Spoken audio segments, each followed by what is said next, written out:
Tere head kuulajad, käes on 27. mai ja täna teevad siin Geeniuse digisaadet Hans Lõugas, Glen Pilve ja Meelis Väljamäe. Ja räägime täna sellest, et Eestisse tuleb uus võrgustik, asjade internetivõrgustik, mis on igaühel meil võib abiks olla kadunud asjade otsimiseks. Lisaks räägime siis ühest sellisest droonist, mis Eestisse muidu nagu ei jõuagi, aga tegelikult on siin mõnele meist nii palju muljet avaldanud, et on meil kohal, mida see uus droon jägedalt teeb, arutame. AI rubriigis räägime sellest, miks AI usaldada ei tasu ja ei tea ka, kes seal räägib, kui räägib AI. Ja ilmselt saate lõpus võib-olla jõuame rääkida ühest kellast ja sellest, kuidas lõpuks äkki on suurepärastele Maci arvutitele nüüd ka hea konkurent.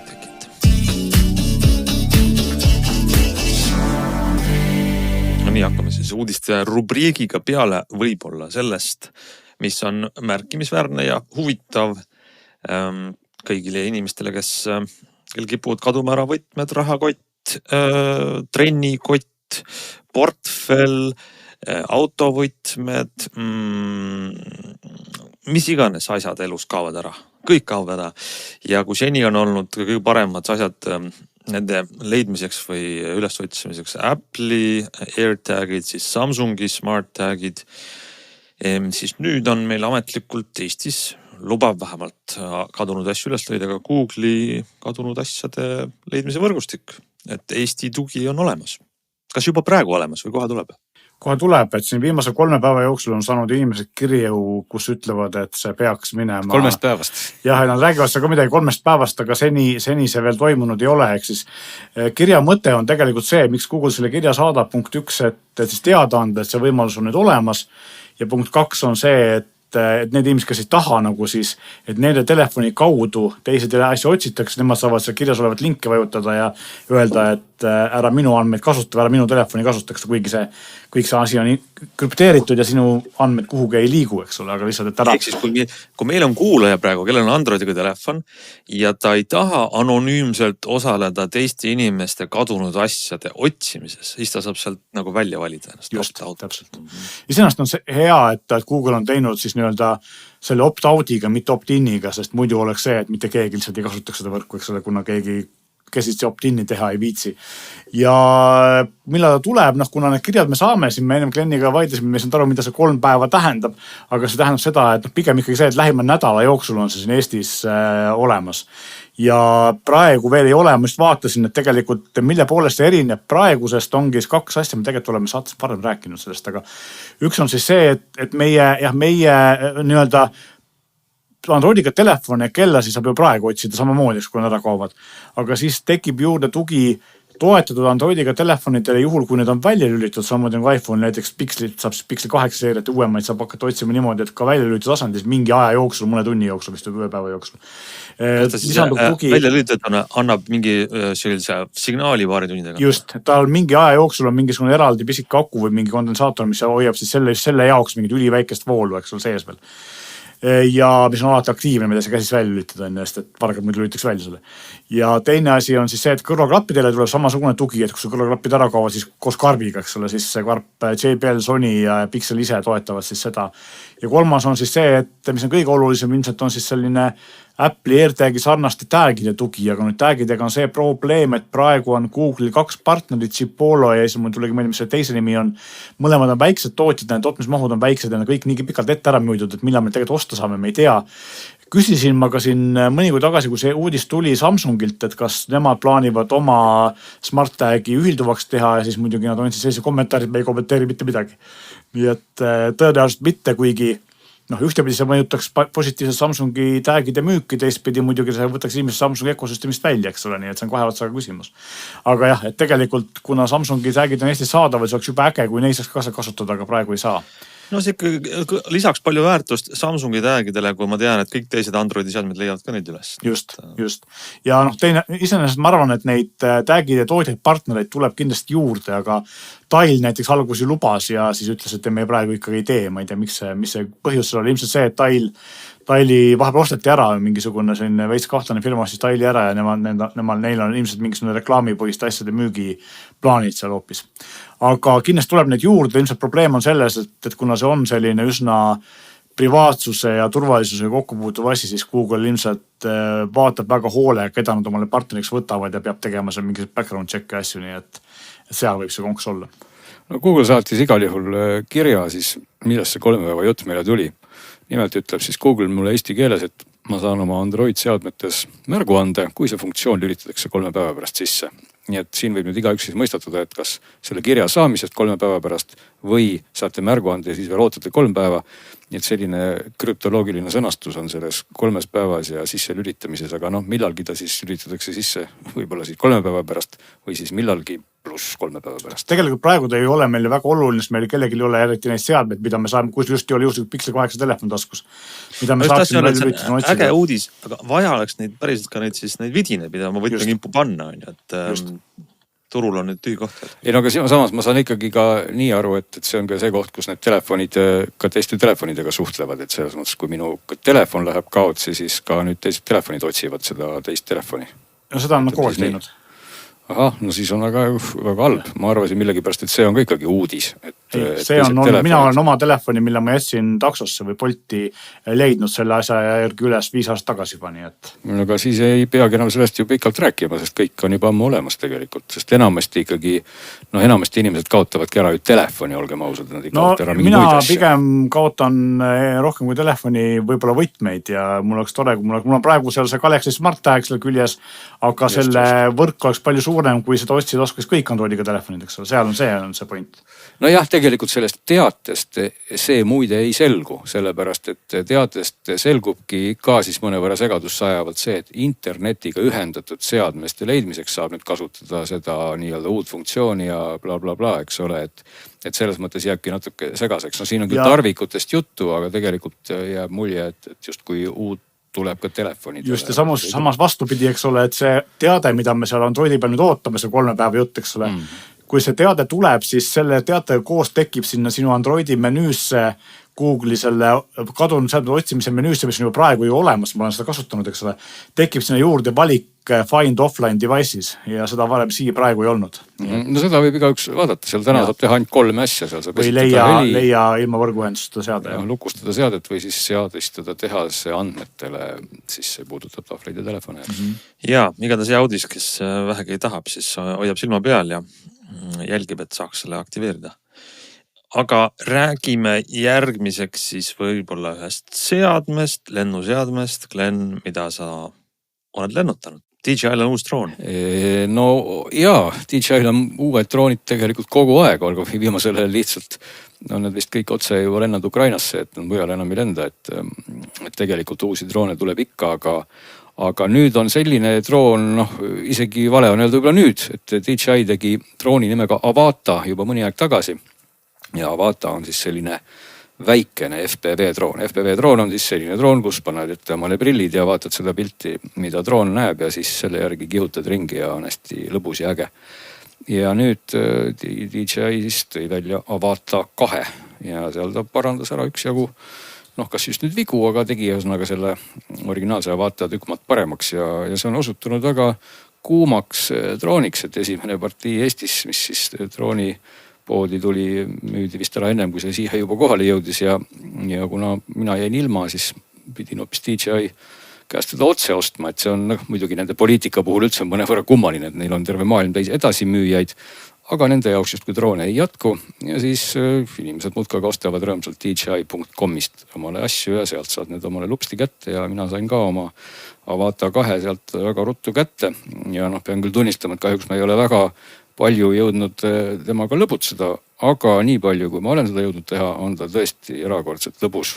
Mis siis on Avata 2, mis siin kohe pani ostma? No ma olen ikkagi selliste FPV droonidega, nagu päris FPV droonidega ka lennanud ja eelkõige mulle need väiksemad just meeldinud, sest et ütleme sellised päris FPV rallikad kipuvad olema üsna destruktiivsed, et kui sa nendega kellelegi pihta või asjadele, rääkimata siis elusatest asjadest või inimestest, loomadest pihta lendad, see on ka väga halvasti, et tegelikult nendega lendamiseks oleks vaja ikkagi palju oskusi või siis palju ruumi või siis mõlemaid ja sellepärast nii-öelda sellised päris reisserid on kuidagi üsna, ikka fännide pärusmaa, sa pead ikka jootekolbi võib-olla oskama käes hoida mingil määral ja aru saama seal akudest ja kontrolleritest ja sellepärast DJI oma drooninduses ka sinna FPV poole ju pilgu pööras, et teha nagu sellist laiskade inimeste FPV drooni.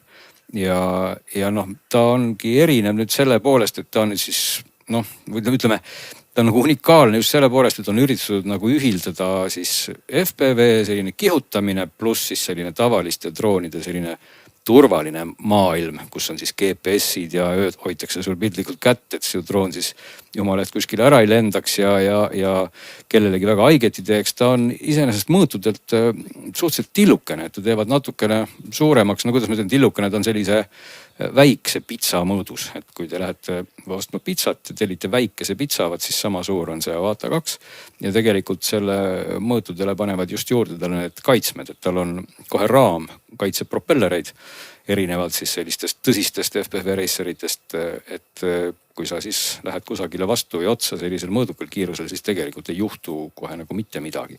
Nii et kui see raam sealt ära võtta, siis ta oleks veel tillukesem. Nii et ta on iseenesest täpselt nii väike, et sellega võib vabalt ka siseruumides lennata. Ja samas võib ka lennata õues ja võib ka ikkagi lennata nii kaugele nagu ikka DJI droonidega, et ta ei ole nagu kuidagi pidi siis nagu halvem. Ehk et teoreetiliselt ikkagi kilomeetrites on see lennuulatus mõõdetav ja ka lennukiirus on täiesti märkimisväärne, et eriti kui ta veel natukene nii-öelda häkkida, et seal on erinevad regioonid, teadupärast siis Euroopa regioonis on natukene piiratud meil võimsused ja kiirused, et siin on ta 50, kas oli 56 kilomeetrit tunnis. Aga Ameerika versioon lendab peaaegu 100 kilomeetrit tunnis. Noh, tegelikult on sama droon, küsimus on nüüd tarkvaras, eks ole, ja nii-öelda kuidas teda siis on programmeeritud. Nii et kõik see pool on hästi äge, et ta ei ole muidugi nüüd nii agiilne või selline, et noh, ilmselt päris tõsised FPV lennutajad ütlevad, mis jama, et see on selline vana inimeste droon. Aga teistpidi, kui sa ei ole mingisugune droonispets, siis on temaga lennata tõesti nagu äge ja DJI on ka seal siis arendanud teiste kõikide asjade hulgas ka päris palju edasi või paremaks teinud seda oma sihukest lennupulka või kontrollerit, mille nimi on Motion Controller. Ma pean küll tunnistama, et selle esimese Avataga mul jäigi kogemus väga napiks, et ma vist nägin teda ainult riiuli peal ja öeldi, et see esimene kontroller ei olnud väga hea, nii et mul ei ole sellega kogemust. Ja see teine on nüüd selline, millega mul on natuke kogemust ja ma pean tunnistama, et see on väga hea, et tavaliselt FPV drooni ju ikkagi juhitakse klassikaliselt nii-öelda puldiga ja tõsisem lennutaja tahab seda nii-öelda manual mode'i, kus sul on siis see kontroll täielikult drooni üle, sa võid ta keerata nagu pea peale, teha surmasõlmi ja mida iganes. Et siis kui sa nüüd võtad selle kontrolleri, tegelikult komplektis tal ei olegi üldse seda tavalist traditsioonilist pulti. Ta tulebki teil komplektis selle motion controlleriga, mis on siis nagu üks pulk sul käes, mis saab aru, kuidas sa siis keerad nagu lennuki seda juhtkangi. Nii et põhimõtteliselt nagu joystick ja ta ongi mõeldud nii, et iga inimene, kelle siis üleüldse puudub lennutamiskogemus, paneb prillid ette ja on võimeline sellega lendama. Ja ka nii on tõepoolest, et see nagu alguses tundub, et see on nagu võimatu. Aga iseenesest on ta kuidagi kogu selle elektroonika ja stabilisatsiooniga ja ta on tõesti nii hästi lahendatud, et selle nähtamatu või ütleme kang, mis kusagile külge ei lähe, mis sealt õhu sõljub ja sa võtad selle kätte ja tõepoolest võid lennata kas või sellisest 20 sentimeetrisest august, jutumärkides 100-ga läbi, et see juhtimine on ülitäpne ja üliäge selle motion controlleriga samuti. Ja muidugi seal komplektis on siis prillid, millest sa näed pilti ja ka erinevalt siis sellisest klassikalisest FPV analoogedastusest on seal ju digiedastus, seal on küll imeväike viivitus, mida nüüd sellises pühapäeva lendamises küll ei taju, aga see pildi kvaliteet on ju üli hea. Nii et see prillide pildi kvaliteet on ka super. Ja seda ma tahtsingi küsida, et tavaliselt FPV rallidroonil on sul ikka nagu selline 500 joonega telepilt on ju ja et see kõige vähim, mis vajalik on, et läbi suruda. Just, sest et oluline on nagu latency, eks ole. Aga kuidas siis Avatal see on lahendatud? Seal on ikkagi siis DJI mingi enda protokoll möllab seal vahel ja see pildi kvaliteet on ikkagi väga hea. See on väga terav ja väga hea, et on ka lai ekran pilt, sa võid küll lülitada, kaamera iseenesest on 4:3 formaadis sensoriga, nii et sa võid ka selle klassikalist 4:3 pilti vaadata. Aga samas ta ühendab ka endast täitsa korraliku sellise pildistamisdrooni võimekuse. Tõsi, ta ei tee nüüd küll RAW formaadis fotosid ta ei tee, aga videoid saab teha ka selle nii-öelda log M profiiliga, pärast koloreerida ja stabilisaator on küll elektrooniline, gimbal pöörleb tal siis ühes teljes ainult nagu selles nii-öelda üles-alla teljes. Et kõik siis teised teljed stabiliseeritakse elektrooniliselt, aga see toimub ka nagu tõesti nagu erakordselt hästi. Nii et kokkuvõttes kes tahab netist minge vaadake näiteid, kui on ikka ilus koht, siis on see elektrooniga tehtud nagu täitsa ebareaalselt ilusaid videoid. Et ta on täitsa nagu tõsine ka selline pildimasin siis lisaks sellisele ägedale lendamisele. Ja muide prillidel ka, mis on äge omadus, selline Apple'i nii-öelda Vision Prost ja Questist kuidagi tundub inspireeritud või on see pass-through või see, et kui sa muidu paned omal ju prillid ette, ikka FPV lendur, siis sa ei näe ju mitte midagi, sest siis sa näed seda pilti, mida droon näeb. Aga DJI on otsustanud ka nende prillide peale panna 2 kaamerat ja siis võid seal prille patsutades saada omale kohe siis nii-öelda pildi siis tegelikkusest ja sul on võimalik seda pilti siis ka saada 3D-na ruumilisena või siis 2D-na. See 2D-na on muidugi hästi naljakas, siis sa näed kuidagi nagu sa oleksid kinos ja kinoekraanil jookseb pilt sellest, mis on parajasti sul ümber. Kuidas see pildi stabiilsus on, mis sul sinna prillidesse tuleb, et kui sa nüüd ei ole lendur ja lendad sellega prillid peast, siis sul halb ei hakka, kui sa üles-alla seal tiirutad? Ei, võib ikka halb hakata, aga pilt on iseenesest ta ei värise. Ütleme, ega tegelikult FPV droonid oma olemuselt, kuna nendega lennatakse üldiselt ruttu, nad kipuvad kõik olema suhteliselt stabiilsed, et kui sa ühe koha peal õljud, muidugi seal võib see pilt väriseda, aga seal on elektroonilise stabilisatsiooni võimalust on reguleeritav. See on 3 astet, mingi Rocksteady ja siis Horisont ja siis täitsa väljas. Et iseenesest sa võid kõik stabilisatsiooni välja lülitada ja siis lennata nagu sellise klassikaliselt hea FPV drooniga, aga muidu et mingit erilist värinat ja sellist asja seal küll pole, aga eks see pildi järgi lendamine, muidugi, kui sa sellega üldse harjunud ei ole, siis ilmselgelt esialgu tasub istuda, eks ole, sest et erinevalt ju sellest sellisest peakomplektist seal pilt pöörab koos sinuga või ütleme siis, ma tahan seda, et kui sa paned Vision Pro või Questi omale pähe, siis justkui on selline virtuaalne ruum, et sina võid vaadata vasakule paremale ja see ruum on paigal, aga kui sul on peas sellised FPV prillid, mis näitavad sulle drooni vaadet, siis see pilt ju pöörab koos sinuga. Nii et seal alguses tekib võib-olla natuke selline moment, et sul võib kergelt nagu kas nüüd süda pahaks minna, aga kes üldse harjunud ei ole, siis ta on ju nagu kusagil, kus siis pilt on sinu pea küljes, nii et tasub nagu istuda, et mitte kohe pikali kukkuda.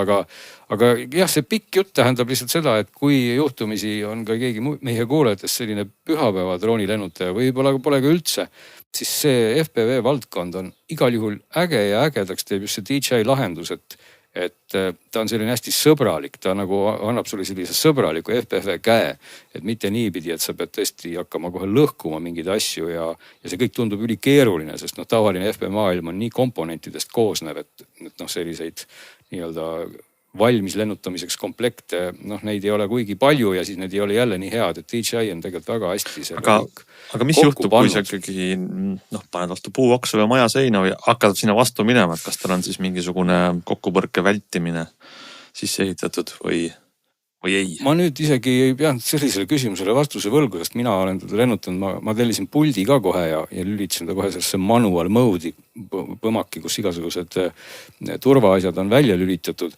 Aga ma küll ütleks praegu niimoodi, et tal ei ole seda kokkupõrke vältimise süsteemi, aga võib-olla ma teen täitsa siiralt teile liiga, et äkki tal isegi midagi on, sest et ikka stabilisatsioonikaameraid on tal ka, et ta vaatab nagu tagant, on tal ka mingid 2 kaamerat, millega ta maapinda jälgib ja all on tal sensorid, millega ta mõõdab siis täpselt kõrgust maapinnast, mis on ka muide väga äge omadus, eks ole, et lisaks siis sellele baromeetrilisele kõrgusele, mida teevad ka DJI teised droonid.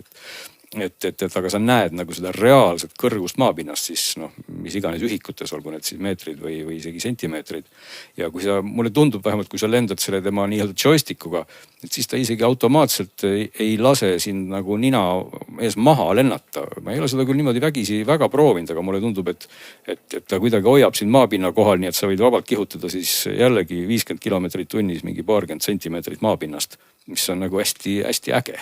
Et sa saad selliseid hästi ägedaid visuaale teha ja saad ka suhteliselt kaua lennata, et FPV maailmas on ikkagi kõik lennuajad, mis ületavad 10 minutit, on väga kaua, et DJI ise ütleb, et ühe akuga koguni mingi üle 20 minuti, kui sa ikka nüüd pildlikult siis kiirendi põhjas muidu kui kogu aeg kihutad, siis kindlasti see üle 20 minuti ei lenda, et pigem võib-olla ongi selline 10+ minutit, aga ikka, et ka see aku vastupidavus on iseenesest hea, nii et mis ma oskan öelda, äge mänguasi. tegelikult see tundub väga äge, mis sa räägid ja ma vaatan ka just sellepärast, et tõesti see FP maailm muutub järsku nagu kättesaadavaks, ütleme õpitavaks esimeste sammude tegemiseks. Ma vaatan kodulehelt DJL on nüüd näite, kuidas siis ühe nupuliigutusega ma saaksin teha kõiki neid suurepäraseid flipper, rolle, pöörded, 180 kraadi pööre õhus ja samal ajal sõidan edasi samas suunas, nii et filmin nagu objektiga teisest suunast lahkudes. Üliäge. Nad on natuke sellised, et ju meie tõsisem lendur ütleb selle peale ka, et mis on ju mingi jama, et lasteaed, eks ole, aga iseenesest just see on äge, et no täpselt nagu see, mis sa mainisid, 180 kraadi pööre, et see on minu arust üks ägedamaid funktsioone üldse. See on nagu eriti ägedalt, see näeb välja siis, kui sa nüüd võib-olla leiad õues mingisuguse, mis iganes, mingi augu, kust läbi lennata, näiteks mingi värav. Ja siis, kui sa täpselt selle värava hetkel vajutad seda nii-öelda kannaka nuppu, eks ole, siis ta pöörab drooni nagu sekundiga ringi ja kihutab tagurpidi edasi. Et see on tegelikult ülivisuaalselt äge kaader, aga siis ta kindlasti ei vaata, et kas selle värava taga midagi on. Selline tuntud YouTuber nagu Cherry Rig Everything, kes tavaliselt telefoni pooleks väänab, tegi video, kus nad sõitsid kuskilt Ühermaal Hammeri elektriautodega ja siis selle DJI drooniga ja siis ta õppis selle käigu pealt selle drooniga Hammeri alt läbi sõitma ja esimene katse läks haigelt, aga teine juba õnnestus. Päris huvitav video, võite vaadata. Ja see on täpselt see droon, et ta nagu annab päris palju andeks ja samas on ta ikkagi suhteliselt tugev, et muidugi, kui sa lendad ikkagi nii-öelda täie rauaga vastu kõva asja, ilmselgelt ta läheb katki ja ega inimesed on alati leidlikud asjade lõhkumisel.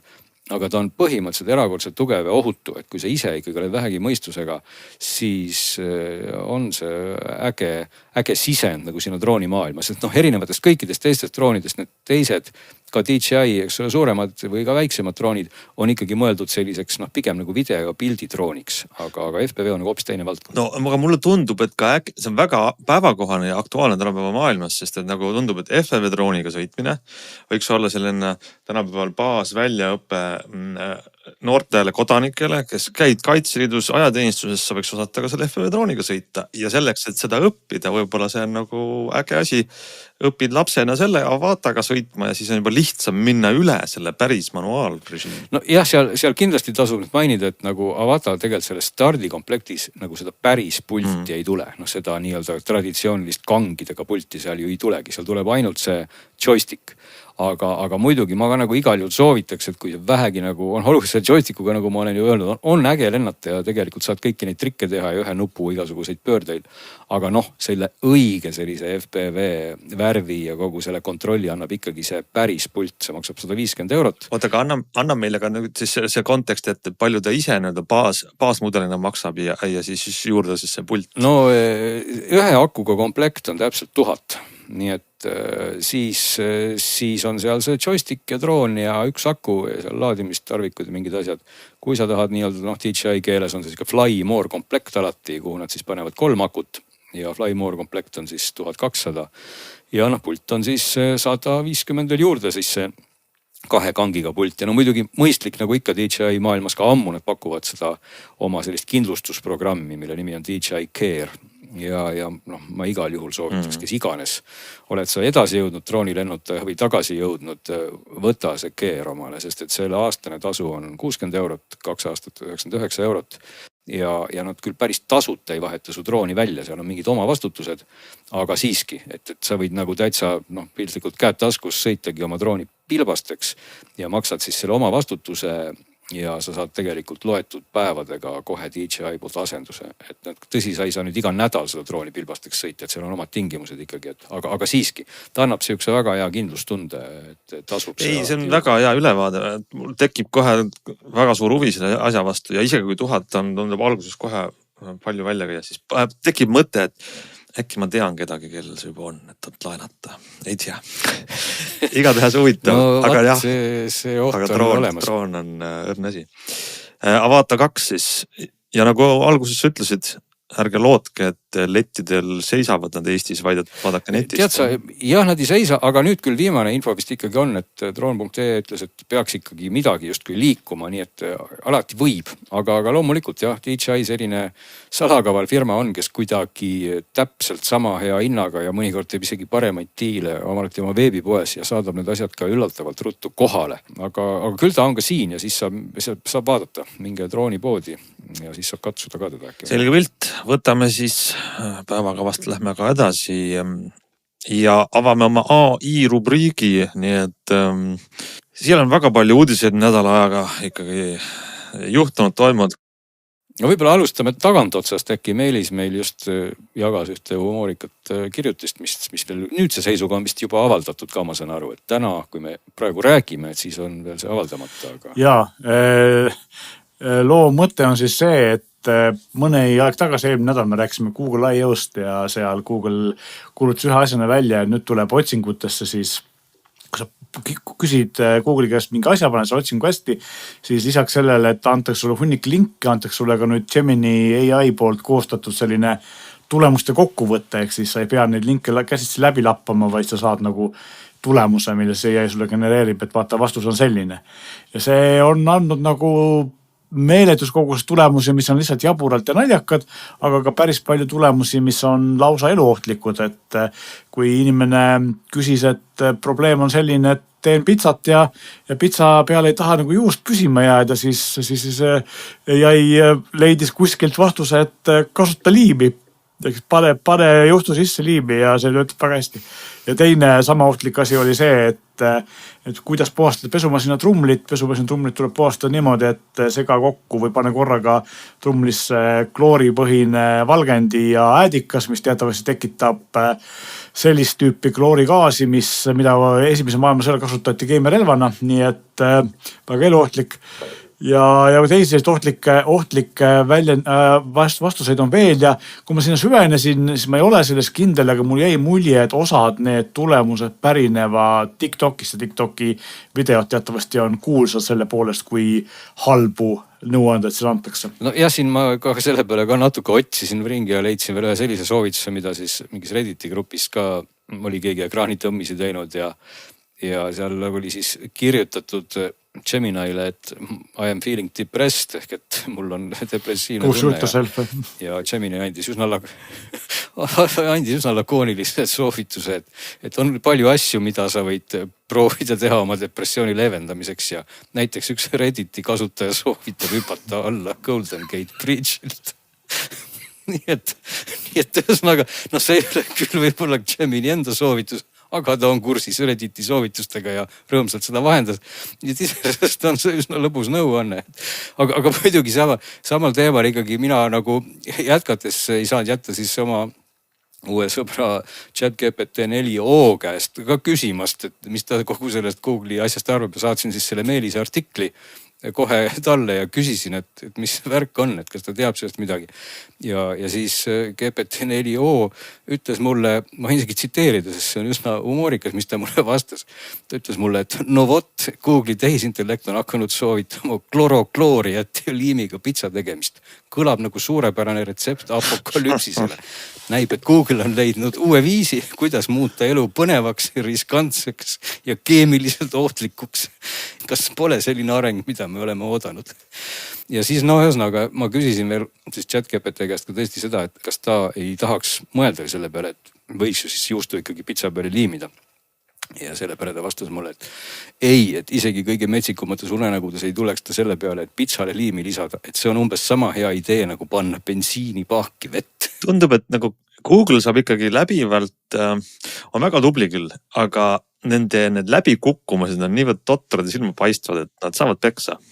Ja see on nagu läbiv trend. See on läbiv trend ja muide see on ka põhjus, miks tõesti ma ise ka Geminit ikkagi, ma ei ole kasutanud viimasel ajal, sest et ta on ajanud mingit täielikku jama ikka mulle kuidagi tihti. Et siis nii Microsofti kui ka GPT puhul, mõlemad kasutavad siis väidetavalt OpenAI mudelit, on need tulemused olnud paremad ja loomulikult on ikkagi tulemused erakordselt head. Nüüd me jõuamegi selle 4o-ni ka.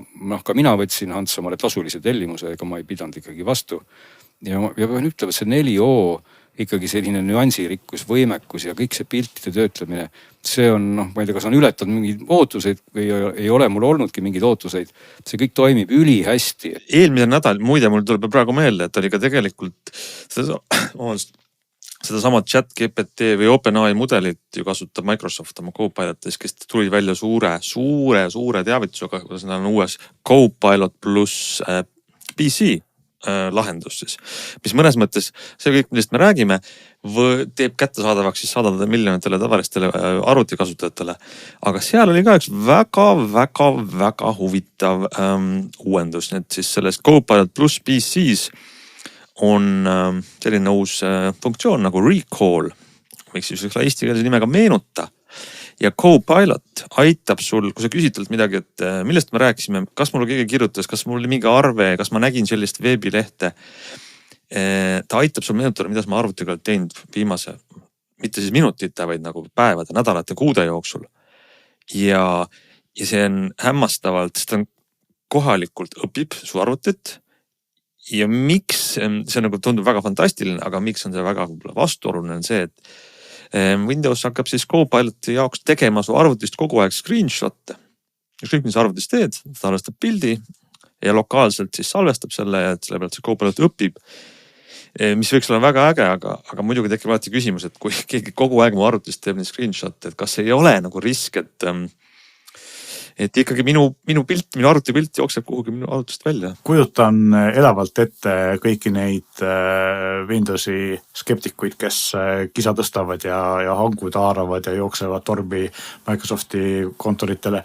Aga tegelikult kõik on nagu hästi siis, kui see on vaikimisi välja lülitud ja saad selle nupust sisse lülitud, eks ole. Kui see on vaikimisi sees, siis see võib tõenäoliselt olla ikkagi probleem. Ma saan aru, et Maci jaoks on olemas sarnane soft olemas, mitte kui Apple'i poolt tehtud, aga kellegi teise poolt tehtud, mis töötab suhteliselt sarnaselt, aga ta on siis nagu eraldi asi, et ei ole seal optsioonist sees. Veel kahtlasem, et ma mingi kolmanda ettevõtte tarkvarval on arvutisse, mis pidevalt salvestab mu ekraani ja siis ütleb, et ma aitab mind.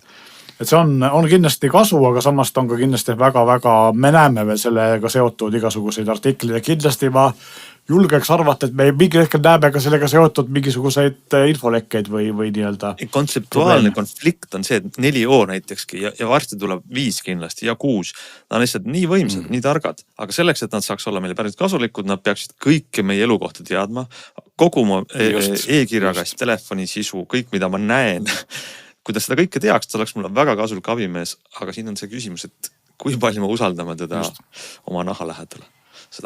Ja kui me nagu ei usalda, siis ta ei ole ka jälle nagu nii abiks. Nii et siin on väga raske seda piiri tõmmata. Aga AI võib olla vähemalt, ise kui ta abi ei ole temast, ta võib olla väga lohutav ja meelt sooendav ja sõbralik, et kui ta räägib sinuga mõnusa häälega, nagu siis AI, see OpenAI viimane mudel räägib. Ja ma pean tunnistama, kõik need uudised, kus on olnud juttu Scarlett Johanssonist ja OpenAI'st, ma olen kuidagi mu peas lahterdanud samasse kategooriasse, kus on need Kroonika ja Publik ja kõik need uudised portaalides, kuhu ma ei viitsinud klikkida, aga Glenn, sa tegid selle töö ära. Kas nüüd on tegelikult siis röövitud Scarlett Johanssoni hääl ja pandud see sinna masinasse? Ma loodan, et me sellest ei räägi pikalt. Aga meil on vaja teada. Aga markeerime selle ära, et see uudis ei ole ka meist ikkagi kahjuks mööda läinud ja see uudis muide jõudis ka Kroonika veergudele. Et iseenesest on probleem, kui selline on ju muidugi nagu olemas, et kui me röövime kellegi, ma ei tea, visuaalse või kuidas on siis audiovisuaalse identiteedi ja hakkame seda kopeerima, siis see on paha.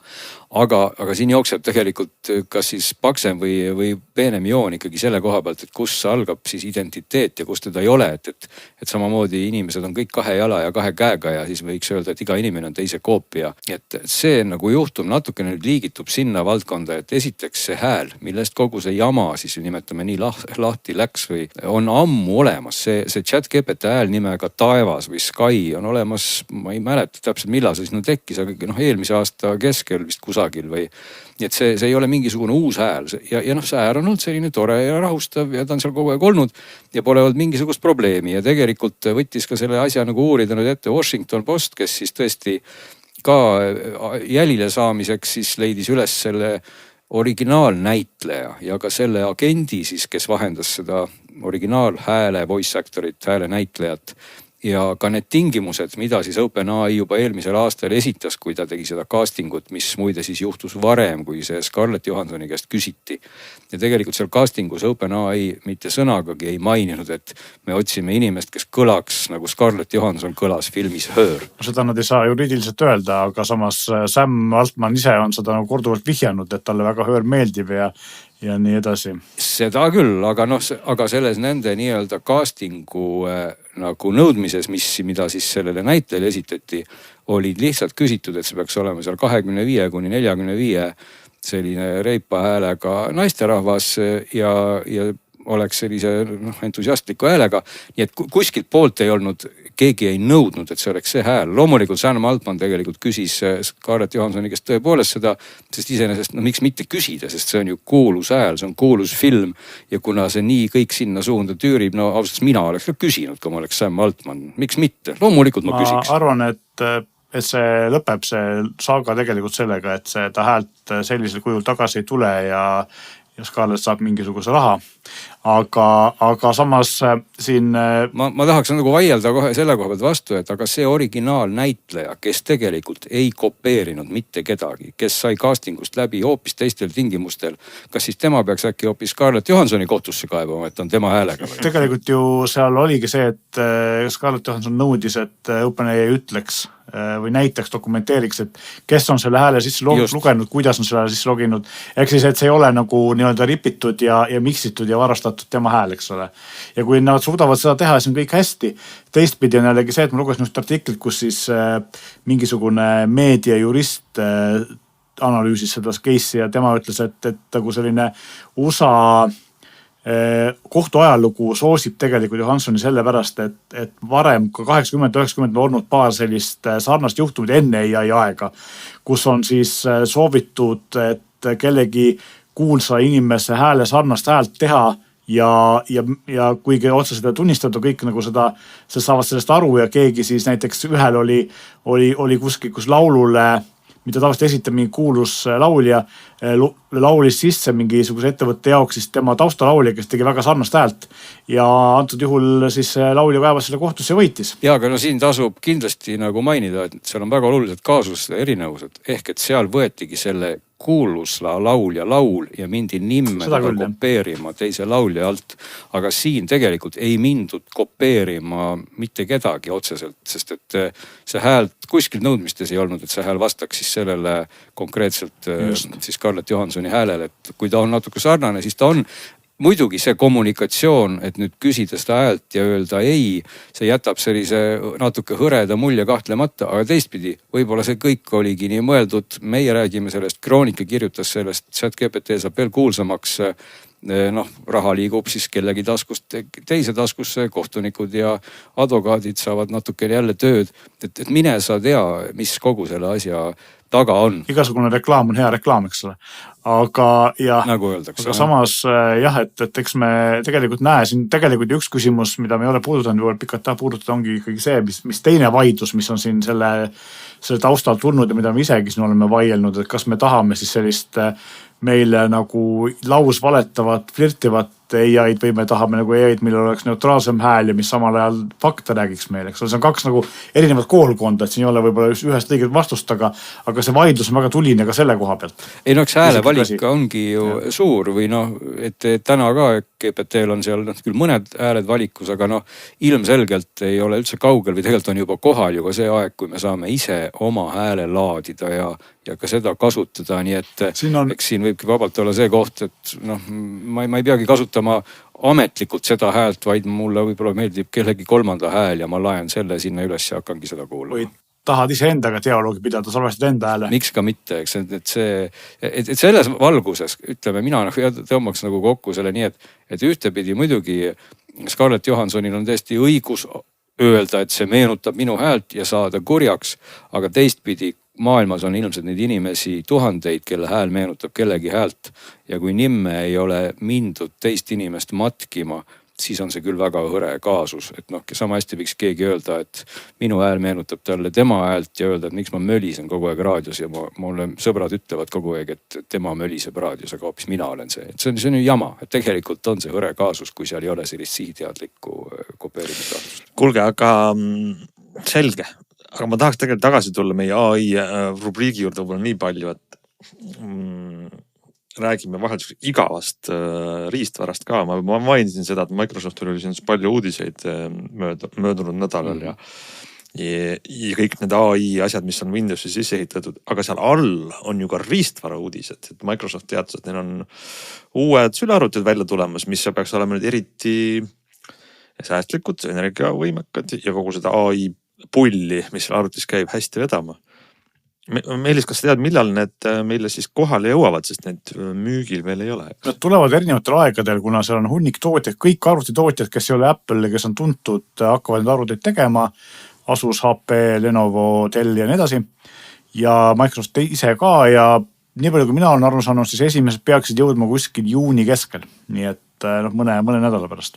Aga nendel on siis uus Qualcomm'i kibistik, mis seda just, et tegema, Qualcomm on teinud Windowsi jaoks Snapdragon kibistikke päris mitu aastat ja seni on nad olnud ikkagi nagu Apple M1-ga võrreldes päris õnnetud ja lisaks siis sellele ei suuda ju ka, kuna Windows ise jookseb siis selle armi peal nagu nii-öelda loomulikult, siis tegelikult kõik äpid või enamus neist ei tööta seal nii-öelda natively ja on vaja selleks mingisugust virtualiseerimist, mis ei ole seal kuigi hästi töötanud ja nüüd siis see antud uus protsessor, mis on siis Elite X, see perekond, peaks need mõlemad probleemid ära lahendama, et esiteks on siis see, et ta väidetavalt on sarnase jõudlusandmetega ja sarnaste aku kestvusandmetega selle jõudluse juures kui Apple'i M3.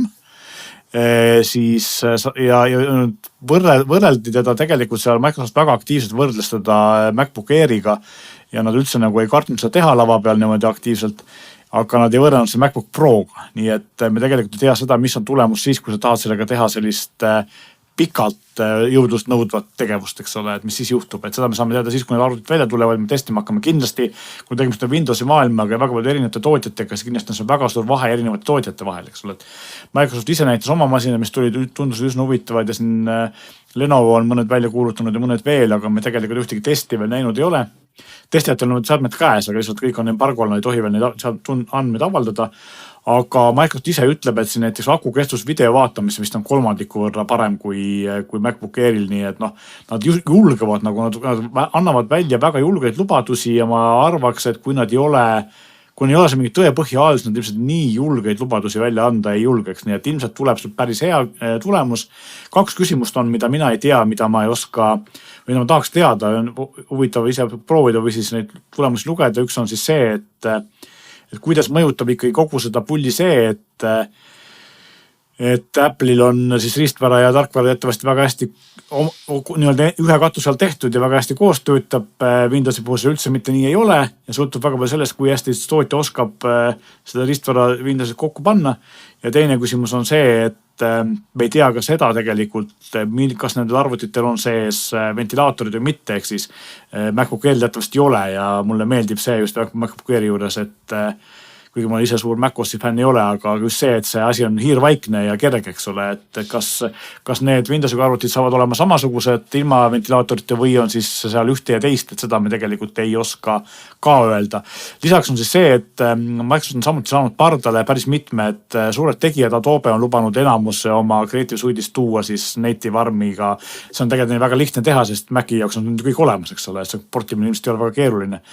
Ja samamoodi siis mõned teised DaVinci Resolve on väga kuulus videotöötlusprogramm, et need tulevad kõik siis sinna ARM protsessori peale ja Microsoft ja Qualcomm mõlemad lubanud, et see probleem, et vanemad programmid ei tööta siis ARMi peale hästi, on aeglased, kui neid tuleb virtualiseerida, et ka see on nüüd lahendatud, et enam see, sest Apple sai sellega väga hästi hakkama, eks ole, ja nüüd tundub, et Microsoft äkki on saanud sama hästi hakkama, aga noh, tõde selgub lähima kuu jooksul, kindlasti me saame sellest veel rääkida, põnev on teada, kas Microsofti sellistel väga lennukatel lubadustel on ka tõepõhi all või on see tegelikult jällegi selline asi, kus pärast pettuma peab? Ja no selles mõttes, kui nad ikkagi väga julgelt ka laval ja nad võrdlevad konkurendiga otse, siis võiks arvata, et sellel on ka põhi all ja see on ainult hea selline konkurents. Sest vastupidi oleks see suur läbikukkumine, eks? Jah, seda ka. Ja võib öelda, et mõnes mõttes nagu see ei ole konkurents, sest et tihti on need kasutajad väga jaotunud ära MacOSi ja Windowsi platvormide vahel, et see platvormi vaheline hüpe on raske. Aga samas, kui palju me kasutame tänapäeval tarkvara, mis on ju brauser või siis sellised brauseripõhised äpid. Enamus ajast meie praegu kasutame siin tarkvara, mis on brauseris. Ja ma arvan, et inimesed, kes meid kuulavad, kõik on, me oleme brauseris ja selles mõttes on see platvormi vahetus MacOS ja Windowsi vahel nagu tarkvara mõttes üha lihtsam, aga seda, et see jõudlus oleks hea ja aku kestaks, see on väga tähtis. No ja siin tasub tegelikult mainida, et ega on palju ju tarkvara, mida ei ole Macile ja Windowsile ja on ka vastupidi. Et on ka tarkvara, et siin kohal, et Windows saab sellist võimekust ja asju juurde on igal juhul väga, väga tore, aga teistpidi need inimesed kes ma ei tea, kasutavad Final Cut'i oma video jaoks, siis nad ilmselt ei taha kasutada midagi muud ja vastupidi. Ja vastupidi ka, see, mis sa mainisid, see Windowsile kirjutatud x86 tarkvara, et kuidas see armi peal siis jookseb. Üks hea näide on siin see, et Glen siin üks päev rääkis meil omavahelises vestluses, et Macil on nüüd olemas Open ChatGPT äpp, eks ole, kui mälu mind ei peta, või OpenAI äpp. Küsiti Sam Altmani käest, kes on siis OpenAI juht, et miks siis Maci äpp ja kus on Windows äpp, et te ju teete väga palju koostööd Microsoftiga ja mis mõttes, eks ole, ja siis Sam Altman ütles selle peale konkreetselt, et meie kasutajad kasutavad praktiliselt kõik Maci. No jah. Kuigi MacOSi turuosa on alla 20%, eks mis pigem 10 kandis, aga jah, et ilmselge, et need AI inimesed, kes Californias elavad, need teab, see Windows on üldse, et ei tahagi teada. See oleks muidugi üldse väga huvitav statistika, meil kindlasti on seda ka tehtud ja võib-olla peaks seda nüüd küsima nii Gemini kui 4O käest, et mis need numbrid täpselt kuidagi regiooniti ja kontori kaupa on, eks ole. Teada on see, et Maci turuosa on läinud viimaste aastatel peaasjad M-seeria tulekut kõvasti paremaks. Kunagi ta oli alla 10% või selle 10% piiri peal, aga see on kõvasti tõusnud. No jah, aga samas, eks ole, ei tasu unustada, Windows on nii palju odavamaid arvuteid ja nii madalam on see nii-öelda entry level või sisseastumine maailma, et lihtsalt puhtalt hulgaga Apple ikkagi ei saagi lüüa, sest et see hinnaklass ja see on nagu teine kui sealtpoolt. Aga iseenesest see fakt on muidugi humoorikas pehmelt öeldes tõesti, sest et OpenAI põhiline koostööpartner võiks olla just nagu Windows, ja Windows on ju, Microsofti omab lausa seal osalustki, et huvitav, kas seal ei ole siis mõnel juhatuse koosolekul öeldud, et kuulge, aga mis meil siin toimub. Aga see ongi võib-olla see diferentseerimine, millega siis Microsoft Copilot võtab ära Windowsi platvormil need tööd. Küsisin Gemini käest, õnneks ta mulle AI koostatud vastust ei andnud, andis mulle Wikipedia lingid, kus öeldakse, et ärikasutajate hulgas või üldse kõik seadmed kokku on MacOSi turu osa 5,7% ja personaalarvutite osas on 14,7%, nii et Windowsi on 72 ja Linuxil 4% turu osast. No see tundub uskumatult väike, ma arvan, me peaks seda fakti võib-olla kontrollima, aga kui see oli muidugi... Ameerikas on kindlasti suurem see suhe. Turu osa on ilmselt kogu maailma, arenenud maailm kasutava arvutit ja siis sealt pigem on see IT-tööstus, kes on rohkem MacOSi peal, nii et see on juba loogiline. No mis meil siin turuosa praegu on? Maci Windowsi? Ma arvan, et see on samamoodi 10%. Ei, ma mõtlen meie saates, ma mõtlen. Mina olen... Minul on Mac. Minul on Windows. Mul on 2 tükki mõlemad Windowsiga. No vot, siis siin on ikkagi 2-1 praegu. Meil on 66% on Mac. Täiesti ebarepresentatiivne saade on meil siin, kuidas meid pole veel eetrist maha võetud. Mina olen selles mõttes selle korra üle elanud, et ma kunagi ostsin ära meie kunagise kaassaatjuhi Hendriku MacBook Airi ja siis ma kasutasin seda mõned aastad ja ühel hetkel sain aru, et kui oli aeg uuendada, siis ma läksin Windowsi peal tagasi, nii et... Aga sa oled, ma arvan, ainus inimene maailmas, kes on läinud Maci pealt Windowsi. Ma ei ole siiamaani, ei suuda, ma ei ole enam 20. inimene, ma ei ole väga noor ja ma ei talu seda, et MacOS siiamaani kasutab valel pool olevaid akna vaikseks tegemise kinnipanemist luppe, et need peavad olema parema käes inimesed peavad olema paremal pool. Me saame kuulaja kirju varsti kohe, kus on GPT rakendus Ubuntu ja me ei oska vastata sellele. See siis lepituseks ütlen ka seda, et kõige paremini on lahendatud tegelikult hoopis Linuxile, kus saad panna kõik kuhu selle tuppud. No jah, mina ütleks, et mulle väga meeldib see vasakul nupp ja ma olin ikkagi pikka aega Windowsi kasutaja, aga nüüd veel pikemat aega ja olen olnud ka Maci kasutaja. Ja tõepoolest mul on hakanud ka väga meeldima Maci puhul see, et tal on kogu aeg see menüü on üleval servas. Vot see oli asi, mis alguses tundus üliharjumatu.